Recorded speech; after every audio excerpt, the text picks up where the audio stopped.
So the next thing to happen on Friday Night SmackDown, we get to the next segment of the night. We see Paul Heyman. He makes his way down to the ring and he starts talking about Jey Uso and everything, talking about how that nobody will be seeing Jey Uso after tomorrow night because it is all Jey Uso's fault and everything.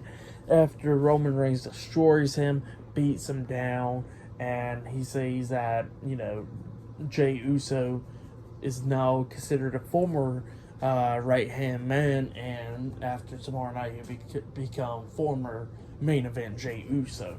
So yeah, that's what Paul Heyman was talking about, and then Paul Heyman shows this great video package about the tribal combat, pretty much with the tribal chief and everything, and it was showing like generations of tribal chiefs and all that stuff about Samoan history and all that stuff, which was pretty cool and everything. So yeah, that's what it was showing. And then after that showed off, we see Jey Uso. He comes down there and he pretty much sends a message to Paul Heyman, telling Paul Heyman that that tomorrow night is tribal combat and he gets to do a lot of stuff. He'll have steel chairs around him, kendo sticks, and he says he'll put Roman Reigns through a table. And not only that, he says he will defeat Roman Reigns and become the new tribal chief and become the new undisputed WWE Universal Champion. So yeah, that's what Jey Uso said.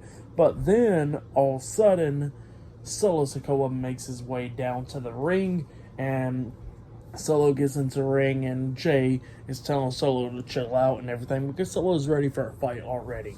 And Jey was telling Solo, like, hey, you getting manipulated just like how I got manipulated by Paul Heyman and our cousin and everything. And he tells Solo that he knows that Paul Heyman's telling him everything every night, that just like how he told him all the times. So yeah, that's what Jey Uso was saying. And then all of a sudden, Paul Heyman wanted to talk to Solo, and Solo tells him to get out, and Paul Heyman was like, Solo, listen, I gotta talk to you. And Solo tells him to get out. Paul Heyman's just looking at him, and then Solo screams, get out, at him, and Paul Heyman was about to get out of the ring up until Solo gets hit with a super kick by Jey Uso, and then Solo got knocked out the ring.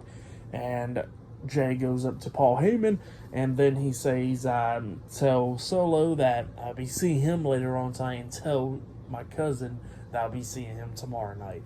So yeah, that's what Jey Uso said to Paul Heyman, and then he left out. But yeah, later on tonight, Jey Uso versus Solo Sikoa one-on-one. But then after that, we see what happened last week on SmackDown with Santos Escobar and Rey Mysterio and everything, and they say that Rey Mysterio suffered severe whiplash and stuff, and that's what happened. Hopefully it'll be okay. So yeah, that's what happened there. And then we see Caleb Braxton backstage interviewing the United States Champion Austin Theory, and Austin Theory was talking about Santos Escobar and everything, what he did to his mentor, but he says that next week on SmackDown he'll defeat Santos and still retain the United States Championship. But he says he got some business tonight with Cameron Grimes. He's going to go out there and defeat him as well. So yeah, that's what Austin Theory says, and then he walks out to the ring. So yeah, it looks like up next it'll be Austin Theory versus Cameron Grimes one-on-one up next on SmackDown. So yeah, I'll see you guys later. Until then.